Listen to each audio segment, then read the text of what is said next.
你有没有发现，人生最可怕的时候，不一定是遇到敌人，不一定是缺钱，不一定是失败，而是你突然发现，原本凝聚在一起的东西开始散掉了。一段感情原本无话不谈，后来变成各自沉默；一个家庭原本互相扶持，后来变成各有怨气；一个团队原本有共同目标，后来变成各怀心思。甚至一个人自己的内心也会涣散。你明明知道自己要做什么，却提不起劲；明明知道事情该处理，却一直逃避；明明想重新开始，却不知道力量要从哪里找回来。这就是易经第59卦风水化要告诉我们的生命状态。涣表面上是散开，是分离，是瓦解，是人心不聚，是局势不稳。但易经最深的智慧往往不只是告诉你问题在哪里，而是告诉你当问题发生的时候，真正的出口在哪里。风水化，上卦为巽，巽为风；下卦为坎，坎为水。风吹在水面上，水波四散，原本聚在一起的水汽被风吹开，原本平静的水面也开始产生波动。所以涣有散，有离，有流动，有松动的意思。可是你要注意，涣不是单纯的坏卦，因为有些东西散掉反而是好事。错误的执念散掉，内心的恐惧散掉，长久压抑的情绪散掉，僵化的制度散掉，彼此之间的误会散掉，人才能重新呼吸，局面才有机会重新开始。所以风水涣最核心的主题不是散，而是散中求聚。不是看到人心涣散就慌张，也不是看到局面松动就硬抓，而是要懂得把该散的散掉，把该聚的重新聚回来。卦辞说：混亨，王甲有庙，利涉大川，利贞。这几句话非常重要。涣亨代表当局势涣散的时候，不是完全没有路，反而有通达的可能。因为很多事情在卡住的时候，是因为太紧、太僵、太执着。涣就是把那个卡住的结打开，把那个堵住的气流疏通，把那个长久不说的话说出来，把那个压在心里的问题拿到阳光下。但是卦辞接着说：王甲有庙。古代的王到宗庙祭祀，不只是宗教仪式，而是召唤共同的根、共同的信念、共同的精神中心。这告诉我们，当人心散乱的时候，不能只靠命令，也不能只靠情绪，更不能只靠利益交换。真正能让大家重新凝聚的，是一个比个人更大的中心。在家庭里，这个中心可能是爱与责任；在团队里，这个中心可能是共同目标；在社会里，这个中心可能是信任与制度；在一个人的内心里，这个中心就是你的初心。所以当你遇到风水化的状态，不要只问为什么大家都散了，你要问我们原本为什么聚在一起，现在还有没有一个值得我们回来的核心。如果没有核心，再多的挽留也只是拉扯；如果没有信念，再多的规定也只是压迫；如果没有共同目标，再多的沟通也会变成互相抱怨。利涉大川则代表可以渡过大河，可以面对重大挑战。为什么在涣散的时候反而利涉大川？因为真正能渡过大河的人，不是永远不害怕的人，而是能在混乱中重新组织力量的人。水很危险，坎卦代表险，但上面有巽风，风能推动船行，也就是说危险存在，但只要方向正确，组织得当，就能穿越困难。利贞告诉我们，涣的解法一定要正，不能用欺骗来凝聚，不能用恐惧来控制，不能用短期利益来表住人心，因为那种聚只是表面的聚，时间一久一定散得更快。大象传说：风行水上，涣，先王以享于地，利茂。风在水上行走，水波被吹散，这就是涣。先王看到这个卦象，就用祭祀上天、建立宗庙的方法来凝聚人心。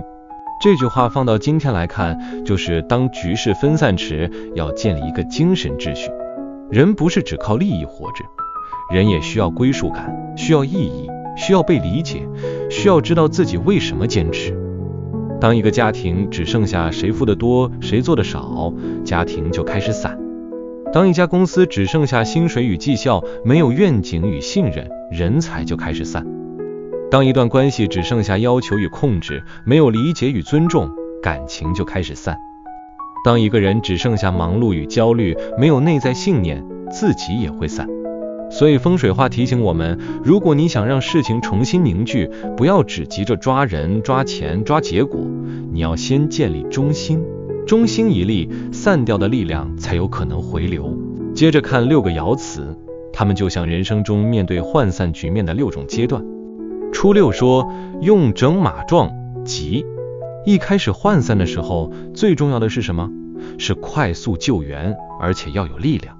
整是拯救，马壮是有强健的马。意思是事情刚开始散的时候，要趁早处理，还要用有力的方法处理。在人生里，很多问题一开始其实很小，感情里的一句冷淡，家庭里的一次误解，工作上的一个漏洞，朋友之间的一次失约，刚开始都不是大事。但如果你放着不管，小裂缝就会变成大裂缝，小沉默就会变成长期冷战，小问题就会变成无法收拾的局面。所以初六给我们的建议是，涣散刚出现时，不要拖，不要装没事，不要以为时间会自动解决，你要立刻补救，而且要拿出真正的诚意与行动力。如果是感情开始疏远，你要急需沟通，不是等到对方心死才追问为什么。如果是团队开始失去方向，你要赶快析清目标，不是等到大家都想离开才开会。如果是自己开始涣散，你要立刻调整生活节奏，不是等到身心崩溃才承认自己累了。初六的智慧就是，救得早就急，越早面对代价越小。92说，涣奔其机，毁亡。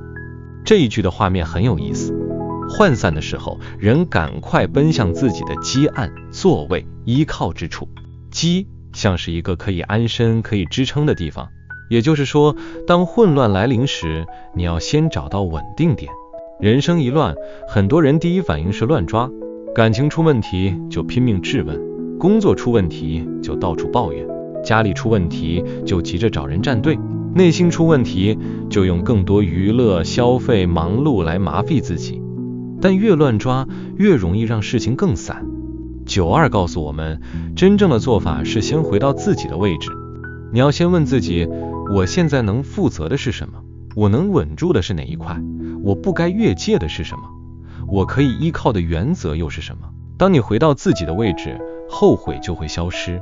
因为很多错不是错在事情发生，而是错在事情发生后，我们失去了中心，做出失控的反应。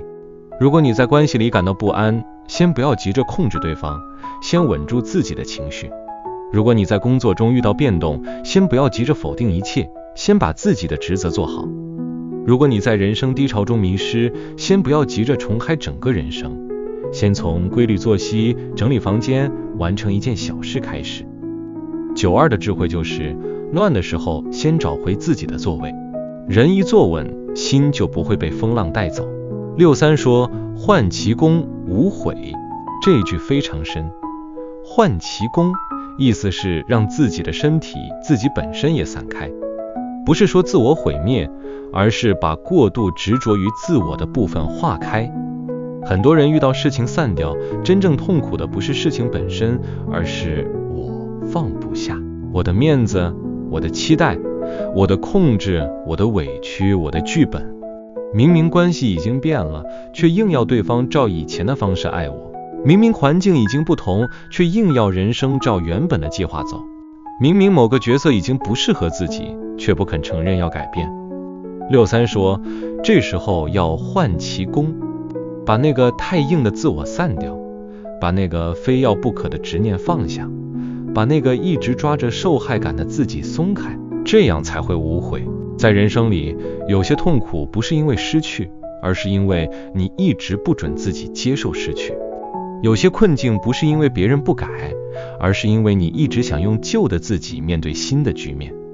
所以63的建议是，当你发现自己一直卡在同一个痛点，你要问，不是外面还能不能改，而是我心里哪一个执念该散了。感情里不是所有离开都代表失败，有时候是执着该散。工作里不是所有变动都代表危机，有时候是旧定位该散。人生里不是所有失控都代表倒霉，有时候是你太想控制一切的那个自己该散的。63的智慧就是，有时候要先放下自己，才能重新走出自己。四爻说，患其群，原吉，患有丘，匪夷所思。这是风水患非常关键的一爻。患其群代表把原本的小团体、小圈圈、小派系散开，结果是原吉，大吉。为什么把群散开反而大吉？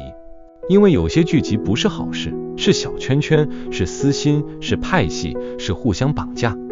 在人生中，我们常常以为只要聚在一起就是好，但易经告诉你不一定。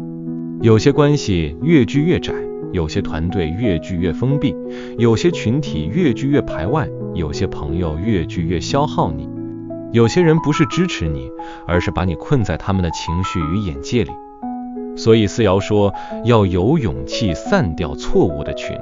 当小圈圈散开，反而会出现更大的丘陵，代表更高更大的格局。这就是患有丘，匪夷所思。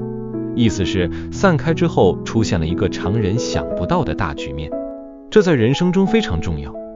你可能离开一个不适合的圈子，才遇见真正能成长的环境。你可能结束一段互相消耗的关系，才开始看见自己的价值。你可能打破一个旧的组织方式，团队才有新的可能。你可能不再讨好某一群人，才发现世界比你想象的大。四爻的建议是，如果你现在待在一个让你越来越小、越来越怕、越来越不像自己的圈子里，你要认真思考，这个群是不是该散了。不是所有散都是坏事，有些散是为了离开低层次的纠缠，有些散是为了走向更大的格局，有些散是老天在帮你把错的人、错的局、错的依附关系拆开。四爻的智慧就是小圈散，大局成。不要害怕离开错误的聚集，因为真正的高地往往在散开之后才看得见。95说，患汉其大号，患王居，无咎。95是君位，是领导者的位置。患汉其大号，就像人出汗一样，把命令、讯息、号召发散出去。汗一出来，身体的热气得以疏通，大号一发出，混乱中的人心得以知道方向。这一爻讲的是领导与宣誓。当局势涣散到一定程度，不能只靠私下安抚，也不能只靠模糊带过，必须要有清楚的声音出来，告诉大家方向在哪里，原则是什么，接下来怎么做。在家庭里，这可能是一场真诚的家庭会议，不是互相指责，而是把问题说清楚，把责任分清楚，把未来的共识建立起来。在公司里，这可能是领导者公开说明变动，不让谣言到处流动。在一段关系里，这可能是两个人终于愿意把内心真正的需求说出来，而不是用冷战猜测。患王居则代表王者的居所，中心也被打开，意思是领导者不能高高在上，不能躲在权威背后。当人心散乱时，真正的领导要让自己的中心透明，要让大家知道你不是只要控制，而是念意承担。95的建议是，当你处在负责任的位置，不要沉默。沉默会让人心更散，模糊会让猜测变多，逃避会让信任崩塌。你要发出清楚、诚实、有承担的声音。如果你是父母，就不要只用情绪压孩子，要说出家庭真正的期待与界限。如果你是主管，就不要让团队在不安中乱猜，要清楚说明方向。如果你是伴侣，就不要用冷淡惩罚对方，要把真正的感受说出来。如果你是自己人生的主人，就不要让内心一直混乱，你要对自己下达清楚的命令，我接下来要往哪里走。95的智慧就是，混乱时清楚的号召就是力量，真正的中心不是藏起来，而是站出来承担。上九说，患其血，去剔出，无咎。到了最上爻，涣散已经到了最后阶段，换其血，血代表伤害、危险、痛苦。去剔出，意思是远离危险，走出伤害。无咎，代表这样做没有过错。这一爻很现实，它告诉我们，不是所有局面都适合挽回，不是所有关系都值得凝聚，不是所有地方都该留下。有些涣散是提醒你要离开危险。如果一段关系已经充满伤害、控制、消耗，你不能只想着怎么把它修好，你也要问自己，我是不是该走了？如果一个环境已经让你长期被压榨、被羞辱、被否定，你不能只想着再忍一下，你也要问，我是不是该离开？如果一个合作里已经没有信任，只剩算计，你不能只想着维持表面，你也要知道，远离危险也是智慧。风水涣不是叫你永远凝聚，也不是叫你永远忍耐，它真正的智慧是，该聚的要聚，该散的要散，该修的要修，该离的要离。上九的建议是，如果一件事已经伤到你的根本安全，请不要用善良合理化痛苦，不要用责任感绑架自己，不要用过去的美好否定现在的危险。你可以离开，你可以止血，你可以让自己从伤害里出来。上九的智慧就是，离开危险不是逃避，而是保命；停止流血不是冷酷，而是清醒。整个风水画看下来，我们会发现，它讲的不是单纯的分散，而是人生在分散之中如何重新找到秩序。初六告诉你，问题刚出现要及时拯救；九二告诉你，混乱时先回到自己的位置；六三告诉你，放下过度执着的自我；四爻告诉你，散掉错误的小圈圈，才能成就更大的格局；九五告诉你，领导者要发出清楚的号召，建立共同中心；上九告诉你，面对真正的伤害，要勇敢远离危险。所以当你现在的人生出现涣的状态，请你先不要害怕，因为散不一定代表完蛋，散有时候是重新整理，散有时候是解除困住你的结，散有时候是把假的关系、假的安全感、假的稳定拆掉，让你有机会找到真的中心。但你也不能放任一切散掉。风水画真正的关键是在散乱之中建立中心。你要问自己，我现在最该守住的是什么？我最该放下的是什么？我该召回哪些人心？我又该离开哪些消耗？我的家庭、工作、感情、人生，现在需要一个什么样的新秩序？如果你正在经历感情疏远，风水画提醒你，不要只用情绪抓住对方，你要回到彼此最初为什么相爱，重新建立沟通与信任。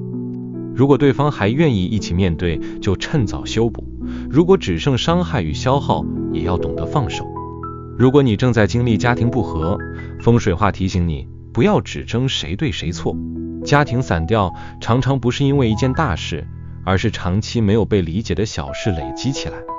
你要建立一个可以好好说话的空间，让大家重新看见共同的根。如果你正在经历工作变动，风水画提醒你，不要被不安带着跑，先回到自己的位置，整理自己的能力与责任，再判断这个团队是否还有共同方向。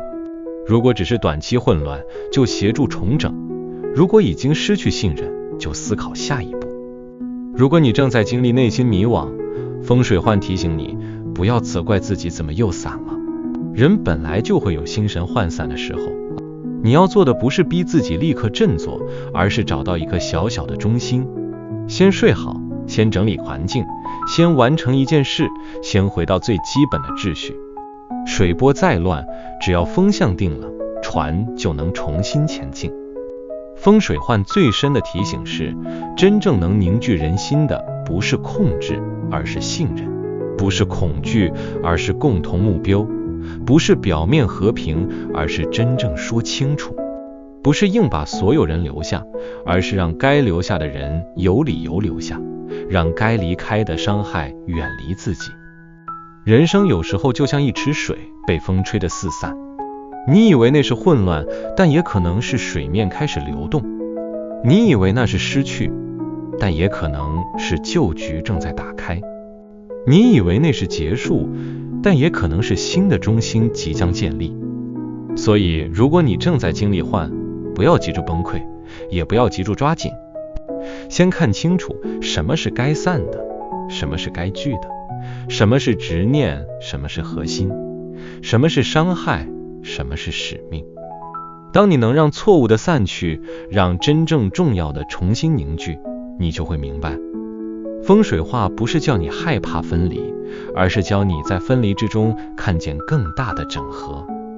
如果你最近也感觉到某段关系、某个团队、某个人生方向正在涣散，你可以在留言区分享，你现在最想重新凝聚的是什么？是一段感情？是一个家庭？是一个目标？还是你自己的心？也许风水幻正在提醒你，不是所有散开都是失去，有些散开是为了让你回到真正值得凝聚的地方。